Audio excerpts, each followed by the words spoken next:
고린도전서 11장 1절로 16절까지 말씀입니다. 내가 그리스도를 본받는 자가 된 것 같이 너희는 나를 본받는 자가 되라. 너희가 모든 일에 나를 기억하고 또 내가 너희에게 전하여 준 대로 그 전통을 너희가 지킴으로 너희를 칭찬하노라.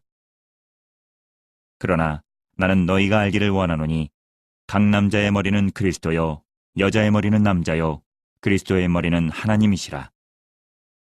무릇 남자로서 머리에 무엇을 쓰고 기도나 예언을 하는 자는 그 머리를 욕되게 하는 것이요 무릇 여자로서 머리에 쓴 것을 벗고 기도나 예언을 하는 자는 그 머리를 욕되게 하는 것이니 이는 머리를 민 것과 다름이 없음이라. 만일 여자가 머리를 가리지 않거든 깎을 것이요 만일 깎거나 미는 것이 여자에게 부끄러움이 되거든 가릴지니라. 남자는 하나님의 형상과 영광이니 그 머리를 마땅히 가리지 않거니와 여자는 남자의 영광이니라. 남자가 여자에게서 난 것이 아니요 여자가 남자에게서 났으며 또 남자가 여자를 위하여 지음을 받지 아니하고 여자가 남자를 위하여 지음을 받은 것이니 그러므로 여자는 천사들로 말미암아 권세 아래에 있는 표를 그 머리 위에 둘지니라. 그러나 주 안에는 남자 없이 여자만 있지 않고 여자 없이 남자만 있지 아니하니라. 이는 여자가 남자에게서 난 것 같이 남자도 여자로 말미암아 났음이라. 그리고 모든 것은 하나님에게서 났느니라. 너희는 스스로 판단하라. 여자가 머리를 가리지 않고 하나님께 기도하는 것이 마땅하냐? 만일 남자에게 긴 머리가 있으면 자기에게 부끄러움이 되는 것을 본성이 너희에게 가르치지 아니하느냐? 만일 여자가 긴 머리가 있으면 자기에게 영광이 되나니 긴 머리는 가리는 것을 대신하여 주셨기 때문이니라. 논쟁하려는 생각을 가진 자가 있을지라도 우리에게나 하나님의 모든 교회에는 이런 관례가 없느니라. 본성의 가르침을 받는 자라는 제목으로 말씀을 함께 나누겠습니다. 본성의 가르침을 받는 자.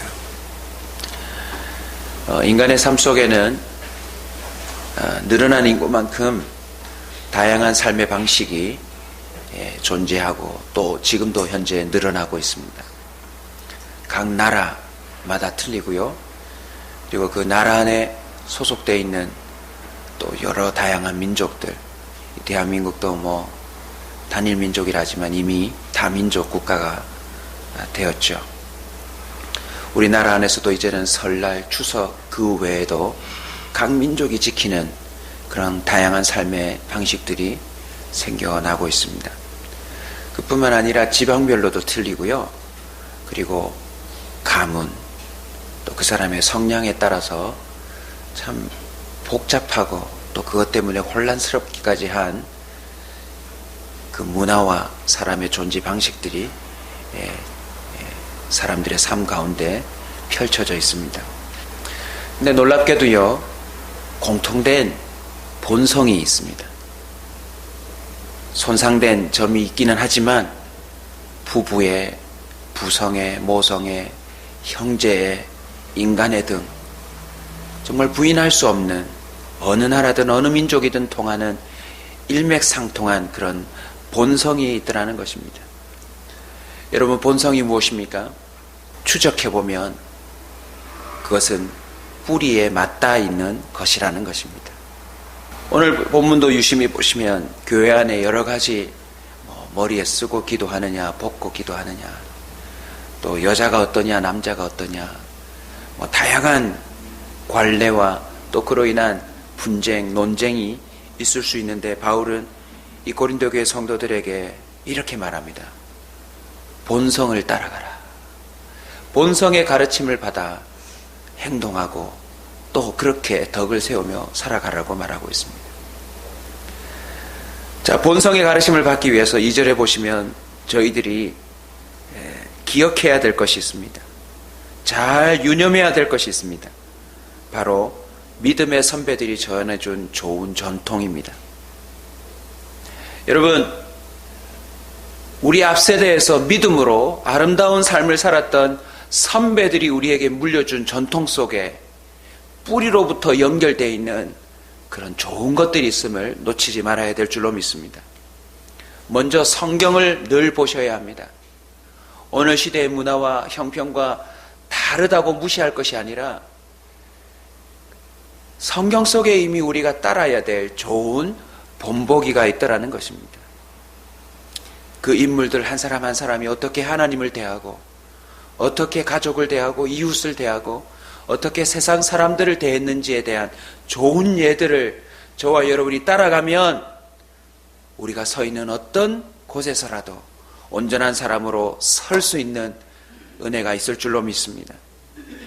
성경 속뿐만 아니라 그 성경 속의 인물들의 본을 근대에 또 가까운 우리 주변에 이미 실천하고 있는 살아있는 선배들도 있다는 사실을 기억하고 그 전통을 따라야 합니다. 가면 갈수록요, 세상의 문화와 세상의 타락한 본성으로부터 이 진정한 뿌리로부터 올라온 하나님의 그 은혜들을 따르는 본성을 자꾸 침해하고 방해하고 없애려고 하는 분위기가 참 많아요. 그거 왜 합니까? 그만합시다. 이제 그런 건 없어도 되지 않습니까? 물론 시대의 변화에 따라서 우리가 융통성 있게 따라갈 것도 필요하겠지만 좋은 것들은 우리가 지킬 필요가 있는 줄로 믿습니다. 갈라디아서 6장 10절을 한번 살펴보면 예를 들면 이런 것들이 있습니다. 그러므로 우리는 기회 있는 대로 모든 이에게 착한 일을 하되 더욱 믿음의 가정들에게 할지니라. 여러분, 구제와 선행을 할 때도요, 교회 안의 성도들에게 먼저 할 의무가 있음을 기억하시기 바랍니다. 교회 안에서 같은 신앙을 가지고 함께 예배하고 기도하고 찬양하는 그 무리들은 예수 그리스도의 보혈로 맺어진 혈통인 줄로 믿습니다. 아멘. 그래서 그냥 일주일에 한 번 만나는 성도들이 아니라 가족이라는 그런 의식을 가지고 서로에게 먼저 은혜를 베푸는 전통이 만들어져야 될 줄로 믿습니다. 다른 집사님의 아이가 졸업할 때 아이고 내 조카가 졸업하는구나, 우리 손자가 졸업하고는구나 하는 의식을 가지고 서로 챙겨주실 수 있어야 합니다. 평소에 잘 만나지 못했지만 어느 성도가 입원을 했다고 하면 마치 내 부모님이 입원하듯 내 형제가 입원하듯 그를 달려가 기도하고 주의 이름으로 위로하는 전통이 만들어져야 될 줄로 믿습니다. 내 집이 곧 우리 성도들의 집이다라고 하는 의식을 가지고 필요하다면 언제라도 내 집을 열어 교회로 삼고 나그네를 대접하고 섬길 수 있는 그런 여유가 있기를 주의 이름으로 축원합니다. 성경을 들여다보면 문화적인 색깔은 달라질 수 있지만 그 의도와 그 의미는 결코 변색되어서는 안 될 좋은 전통이 있습니다. 우리 온사 식구들이요, 그것을 찾아내어서 다시 회복시키는 믿음의 성도들이 되시길 축원합니다. 이미 아시겠지만 몇 가지를 더 예를 들면 산기도며 새벽기도며 철야기도며 금식기도며 옥합을 깨트리는 행위이며 발을 씻기는 행위이며 과부에게 어려운 자에게 먼저 그릇을 빌려주는 것이며 심지어 동물들까지도요, 여러분 까마귀를 보십시오. 하나님의 명을 따라 결정적인 필요가 도움이 필요한 자들에게 날아가서 자신의 입에 있는 것까지도 먹이는 그런 예가 나오지 않습니까? 물론 특정한 상황일 수는 있겠지만 나귀도 보십시오. 주의 선지자를 태우고 달려갈 때에 주의 길이 아닌 것은 그도 영안이 열려서 천사를 보며 가기를 꺼리는 그런 모습을 가집니다. 오늘 시대에도 황제 펭귄이며 개며 보십시오. 그들에게도 놀랍게 본성이 있어서 그 추위 가운데서도 돌아가며 아이를 감싸고 새가 날라와 새끼를 파먹을 때에도 피하지 아니하는 그런 이상하고 놀라운 본성이 있지 않습니까? 짐승들에게서도 볼 수 있는 그 본성으로부터 다가오는 좋은 전통들을 저와 여러분이 놓치지 않기를 주의 이름으로 축원합니다. 주목하십시오.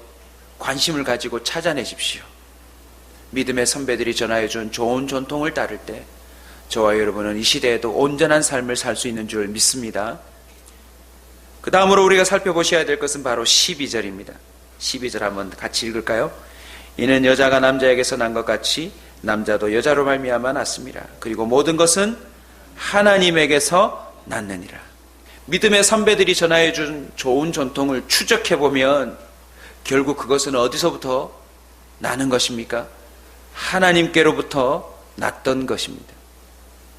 아주 기초적인 본성도 본성이지만 믿음의 선배들의 삶을 추적해보면 그 좋은 전통이 어디서 나옵니까? 기도에서 나옵니다. 말씀에서 나옵니다. 그들이 받았던 성령의 하나님의 감화감동으로부터 그들의 그런 전통들이 생겨나더라는 것입니다. 만약 하나님께로부터 난 것이 아니라면 그것은 잘못된 전통입니다. 아무리 많은 사람들이 그것을 따르고 그것을 강조하고 강요한다 할지라도 그것을 추적해 보았을 때 하나님으로부터 온 것이 아니라면 그것은 우리에게 합당하지 않은 본성입니다. 마태복음 15장 3절에 보면 그런 예가 나와 있습니다. 너희는 어찌하여 너희 전통으로 하나님의 계명을 범하느냐. 아무리 많은 사람들이 괜찮다, 그거 좋다라고 말한다 할지라도 그것이 하나님의 계명에 맞지 않는 것이라면 여러분, 그것은 잘못된 것입니다. 오늘 시대에 점점 마가복음 7장 9절처럼 너희 전통을 지키려고 하나님의 계명을 잘 저버리는도다. 자신의 전통을 지키려고 하나님의 계명을 버리는 자들이 더 많이 나타나고 있다는 것입니다. 하나님께로부터 난 것을 어떻게 분별할 수 있을까요? 말씀을 준비하면서 생각해 보니까 의외로 간단해요. 1번은 말씀입니다. 언제나 저와 여러분이 그 내면과 또 외적으로 뭔가 딜레마가 빠졌을 때, 갈등이 생겼을 때 언제나 말씀으로 돌아가시길 바랍니다. 성경은 뭐라고 말하는가? 물론 몇백 년, 몇천 년 거슬러 올라가야 하지만 의미만큼은 동일합니다. 하나님이 한결같으시기 때문에 그렇습니다. 그래서 여러분이 갈등을 겪는 일들이 생긴다면 말씀으로 돌아가서 그 가운데서 그 의미와 전통을 찾아 따르시면 틀림이 없을 것입니다. 말씀을 보았는데도 잘 되지 않습니까? 그러면 기도하시면 됩니다. 예수님을 보십시오. 예수님께서도 마지막 그 언덕 가운데서 자신의 마음, 자신의 생각을 따르고 싶었지만 그분이 결국 마지막 선택하는 그 본성은 무엇입니까? 한번 따라서 합시다. 나의 원대로 마옵시고 아버지의 원대로 되기를 원하나이다.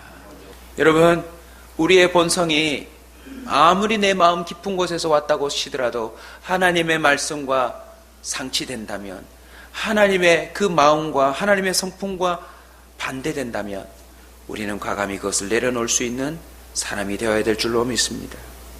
한 번 기도하고, 두 번 기도하고, 세 번 기도하고, 될 때까지 기도해보면 마지막 순간에 우리가 따라야 될, 그 선택해야 될 그 뭔가가 우리에게 전해질 줄로 믿습니다. 말씀과 기도로도 잘 안 된다고요? 그러면 붙잡아야 될 존재가 있습니다. 바로 우리 안에 이미 들어와 계신 성령입니다. 갈라디아서 5장 16절입니다. 내가 이르노니 너희는 무엇을 따라 행하라? 성령을 따라 행하라. 그리하면 육체의 욕심을 이루지 아니하리라. 고린도 교회 성도들에게 문제가 하나 있었는데요. 6장 19절에 보면 너희가 성령의 성전인 줄 알지 못하느냐? 너희는 너희 자신의 것이 아니라. 너희 속에 성령이 계신다고 하는 책망을 계속 바울은 성도들에게 선포하고 있습니다. 여러분, 저와 여러분 속에 성령이 계심을 믿습니까? 그러면 우리 본성에 하나님의 본성이 더해져 있음을 우리는 잊지 말아야 될 줄로 믿습니다. 말씀을 맺습니다. 저와 여러분의 삶이 하나님께 뿌리를 둔 본이 되는 삶이 되기를 소원합니다. 오늘 본문 1절로 다시 한번 가볼까요? 11장 1절입니다. 같이 읽습니다. 내가 그리스도를 본받는 자가 된 것 같이 너희는 나를 본받는 자가 되라. 바울이라고 하는 믿음의 선배의 본을 쫓아가 보면 그리스도의 본이 있더라는 것입니다. 그리스도의 본을 쫓아가 보면 거기에는 하나님 아버지의 마음이 있더라는 것입니다. 요한일서 3장 9절입니다. 하나님께로부터 난 자마다 죄를 짓지 아니하나니 이는 하나님의 씨가 그의 속에 거하며 그도 범죄하지 못하는 것은 하나님께로부터 났음이니라. 결국 이런 논쟁, 저런 관례, 이런 많은 분쟁이 있다 손치더라도 하나님께로부터 난 본성을 따르는 자는 뭘 짓지 않습니까? 죄를 짓지 않습니다. 요한일서 5장 18절은 더 놀라운 표현이 나와 있습니다. 하나님께로부터 난 자는 다 범죄하지 아니하는 줄 우리가 아노라. 하나님께로부터 나신 자가 그를 지키심에 악한 자가 그를 만지지도 못하느니라. 할렐루야. 세상에 이러저러한 본성 문화를 따르게 돼 있지만 결국 믿음의 선배들을 따르고 또 그 위에 계시는 하나님을 따르는 자는 죄를 이길 뿐만 아니라 악한 자들이 그들을 손대지 못하는 아름다운 선택과 결정을 하며 살아가더라는 것입니다. 오늘도 저와 여러분은 이제 새벽 기도를 마치고 이 장소를 떠나는 순간 뭘 따릅니까? 본성을 따라요. 자기도 모르게 속에서부터 흘러나오는 그 성량을 따를 터인데 오늘 이 말씀을 붙들고 믿음의 선배들의 좋은 전통과 내 안에 계시는 성령 그리고 그 말씀을 쫓아 행하는 복된 자가 되시길 주의 이름으로 축원합니다.